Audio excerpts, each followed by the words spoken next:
Sip, mantap, dokternya mantap. Wah, saya menemukan dokter yang luar biasa.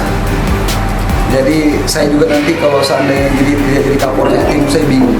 Nanti ke dokter gigi yang mana harus saya pergi kalau ada saya sakit. Yang saya rasakan ini dokter gigi sekarang ini yang memang dianugerah Allah. Bagaimana tangan beliau dengan teliti dan telaten. Contohnya saya scaling. Saya sudah berbagai macam kota besar saya datangi dan datangi dokter gigi yang tempatnya wow, tempat hebat segala macam. Tapi saya tidak pernah menemukan yang begitu hebatnya. Dokter ini tidak ada ngilu sedikit pun, tapi hasilnya sangat bersih scaling saya ini. Dan ini luar biasa dokter ini.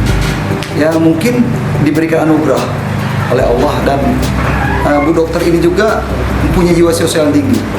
Bagaimana menerangkan pasiennya harus diapakan, yang harus tidak dicabut dan lain-lain. Memang jiwa sosial ibu ini luar biasa, dan alhamdulillah mudah-mudahan Bu dokter ini sehat selalu dan bisa melayani pasien, khususnya orang Aceh Timur ini lebih sehat lagi, lebih kuat, supaya pasien-pasien yang ada di Aceh Timur ini bisa terlayani dengan baik. Saya acungan jempol, kalau bisa 4 jempol saya untuk ibu ini. Saya rasanya sulit untuk beralih ke dokter yang lain. Nah, saya lagi bingung nanti kalau seandainya saya tidak jadi Kapolres Timur lagi. Bagaimana saya cari dokter seperti ini lagi? Karena the best lah menurut saya. Dan itu warga Aceh Timur silakan untuk berobat di poliklinik Polres Timur, supaya bisa terlayani, bisa ada keluar gigi yang sakit dan lain-lain.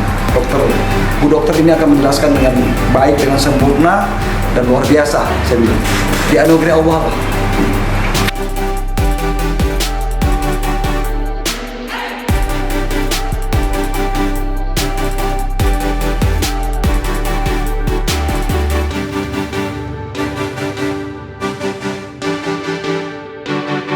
Baik, saya Dr. Gigi Hardeliana Hasibuan, lulusan dari FKG USI tahun 2000, mulai bertugas di Aceh Timur ini tahun 2017, diawali dengan PTT 2 tahun, kemudian pengangkatan PNS di 2019. Sejak 4 tahun yang lalu, saya bergabung di Klinik Dokes Polres Aceh Timur dan melayani semua petugas yang ada di Polres Aceh Timur, kemudian bersama masyarakat yang berkunjung ke klinik Dokes Polres.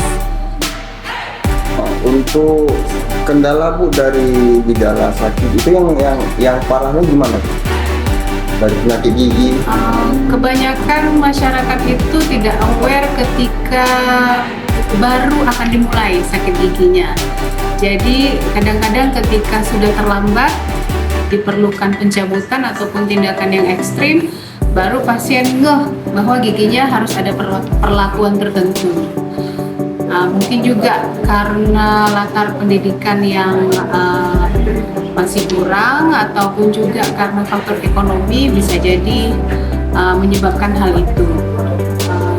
Dan kadang-kadang ketika pasien sudah merasa sembuh dengan giginya, lupa bahwa ada tindakan selanjutnya yang harus dilakukan terhadap gigi. Contohnya dengan penambalan ataupun tindakan lain yang bisa merestorasi atau mengkonservasi sehingga giginya bertahan lebih lama, bisa dipakai lebih lama. Untuk mengantisipasi cara supaya gigi tidak sakit itu gimana? Sikat gigi minimal 2 kali sehari, malam sebelum tidur dan pagi sesudah sarapan pagi.